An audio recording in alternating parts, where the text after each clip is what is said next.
فیصل واڈا صاحب، ایک معاملہ تو ہم ارشد شریف کا سپریم کورٹ سے ڈسکس کر رہے ہیں کہ سپریم کورٹ کیا کرے گی، لیکن یہ معاملہ بہت سنجیدہ ہے. حکومت رہے گی کہ جائے گی؟ دیکھیں ندیم ملک صاحب، ایک تو ویسے تو یہ بڑا انفارچونیٹ ہے کہ سیاسی اکھاڑا سیاستدانی سپریم کورٹ لے گئے ہیں.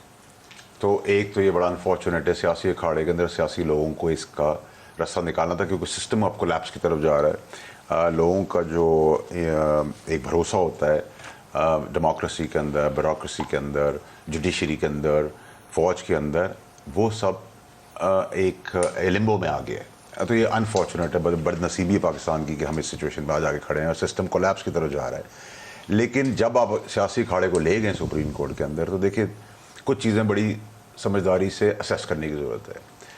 آئین کہتا ہے آپ کو 90 ڈیز میں الیکشن کرانے.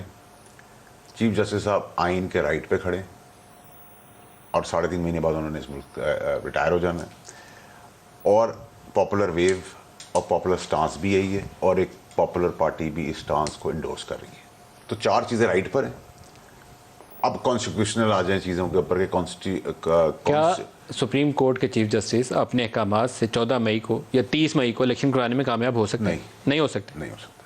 اس کا ریزن میں آپ کو بتاتا ہوں. لیکن جب سسٹم کی بدنصیبی آ جائے ملک کے اندر اور وہ ایک کنٹیمپٹ کی پروسیڈنگ میں چلے جائیں گے، تو اب تو جب آپ نے فلور آف دا ہاؤس پہ کھڑے ہو کر آپ نے تو وزیر اعظم کو کنٹیمپٹ کا نوٹس جاری ہو سکتا ہے؟ بالکل ہو سکتا ہے، لیکن اس کی امپلیمنٹیشن ہی نہیں وہ مانیں گے. اب تو سب مائٹ از رائٹ والی جگہ. وہ تو کہتے رہے ہم نہیں مانیں گے، وہ تو ابھی بھی کہہ رہے ہیں نا، ہم وہ 4-3 کا فیصلہ مانتے ہیں، 3-2 کا نہیں مانتے. لیکن کنٹیمپٹ نوٹس سرو ہو جائے. ویسے it is too early for us to predict also, کیونکہ جو بینچ ہے راستہ اسی طرف جا رہا ہے. ٹھیک ہے، راستہ اس طرف نظر آ رہا ہے. ہم اس کو ڈبیٹ کا حصہ ضرور بنا سکتے ہیں، لیکن ابھی بہت ساری چیزیں ٹو ارلی ٹو سے.